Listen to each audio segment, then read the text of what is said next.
nobody else has the same story as you have.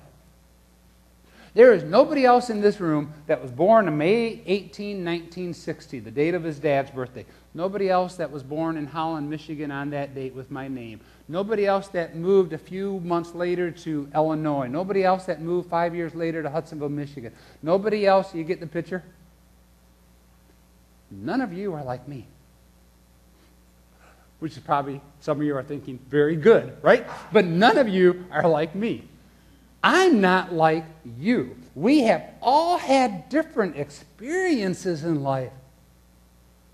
We've all seen and felt and walked with and lived in different areas, so we're different than each other. So yes, the story is about, number one, God. My story is about God. Number two, it's my story. And as we look at this, when you're learning to share with somebody else, they can't argue with your story. Well, you know, Greg, when you share that about what happened to you when you were 13 years old and you had a prayer and it came true with what happened and how God worked and showed himself to you as a 13-year-old, that really didn't happen. Were you there? You weren't there. I know what happened. So it is your story with God's the main character. Thirdly, the story is about Christ. These three methods that we're going to look at of sharing our faith, it's about Jesus Christ coming into our lives. Whether that happens when we're a 4 or 5-year-old, whether it happens when we're a 75, 80-year-old. It's a story about the cross. A story about the resurrection. It's the story about Jesus Christ coming to redeem us, to pay for our lives, and giving us life. And finally, the story is about the person you're talking to.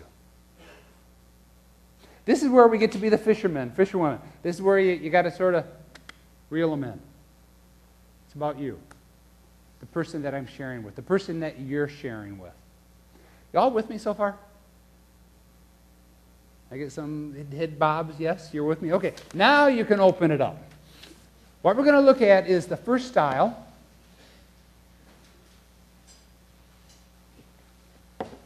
First style is the BCAD. Now, I don't know about you, but I get a little frustrated when nowadays we have to do the whole ACE. What is it? Oh, BCE, yeah. Yeah, when we do that, it's like, come on. The BC, a lot of us grew up in the BCAD era. And it works perfect for this style because it's BC simply means before Christ. So if this is a good style for you within your life, you can say, okay, before Christ came into my life, this is what my life used to be like.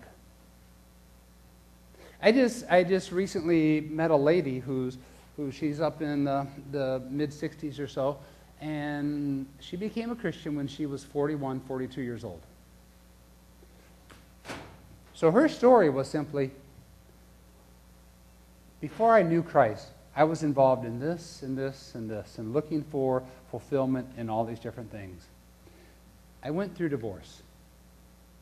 Through the divorce in my life, I realized I needed something else, and I decided, I think I should go to church.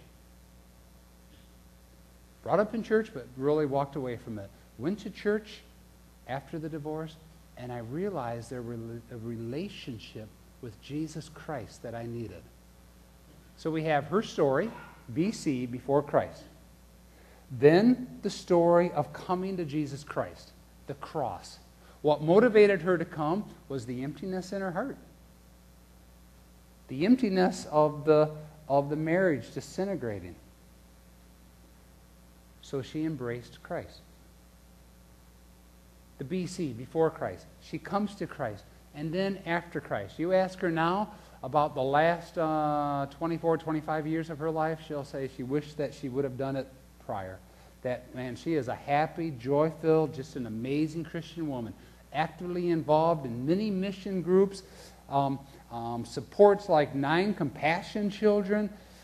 Just what she does, I sit back and say, whoa, she is on fire for the Lord.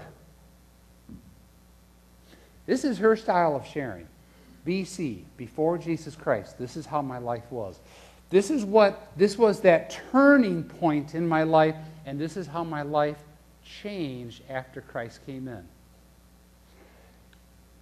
This is not a style that I personally use. Okay, some of you may look at this style and you may be like me. You know, you sit back and say, hey, wait a minute. I was brought up in the church. I can remember being 4 years old praying with mom or dad. Then I went to camp and prayed at camp to ask Christ in. And then in high school did a mission trip and prayed to ask Christ into my life. And then I went off to college, maybe did a few things, shouldn't have, and then get married or not. And then came back to Christ. So for some of us, we look at this one, and some of us here don't have that big conversion experience. I mean, I'm for one, I don't. It's not like my life was awful and I was a mega sinner doing all these bad things, and then bam, my life changed. Some of you, this is your story. Use it. I know a pastor who this is his story. He was into lots of doing things and smoking and doing marijuana and drugs and whatnot. He got caught in college for DUI, ended up in jail, turned his life over to Christ in jail. Did a flip. Ended up becoming a pastor. Now has a large church. He can use the BCAD. Some of you can use the BCAD. If you can, that's wonderful. If you can't, don't worry. We have 2 more methods. Okay? Second method is the do-done. The do-done. This one and the third method are the 2 that I tend to use. The do-done. Today we really have an aversion to the word religion. I don't know if you've ever heard people say, but they say, well, we're just not the religious type. Or, you go to church, you got to be all that religiosity. Well, I love to tell people, well, I'm not really excited about religion either. I'm excited about a relationship with Jesus Christ. But this style of the do-done is the fact that for some people, they see religion as things you have to do. We have the services of obligation that we have to go to. We have the fact that Christianity calls for a tithing. And so a 10% of tithing and offerings. And some people say, well, it's a do. You have to do that if you're a Christian. You have no choice. It's the doing. The reality is, I can't do enough to earn my salvation. And this do-done fits right in with the next one we're going to look at, the bridge. I cannot do enough. And I look at my life and I think I've been a pretty good guy. And yet the reality is I haven't, because nothing I can do will earn me that salvation. The doing is when we think it's a works righteousness idea, which gets into the whole concept of 500 years ago with the Reformation, when that took place, when Martin Luther said that it's by grace we're saved through faith, not of works, lest any of us boast. That there's nothing we can do to earn that. So this is a style that you can share. And again, all 3 of these styles, if you look at it, write some notes down. I encourage you to be able to share your faith in 60 seconds or less. Okay? You can do longer with somebody if they want to listen to you, but we all can do our story in 60 seconds or less. Okay?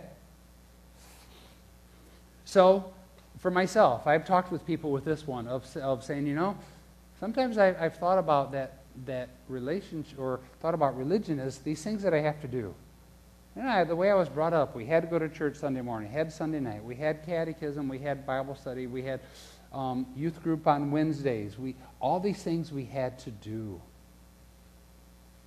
But the reality is, I learned it's not what I do, but that Christ has done it for me. Christ has forgiven my sins on the cross.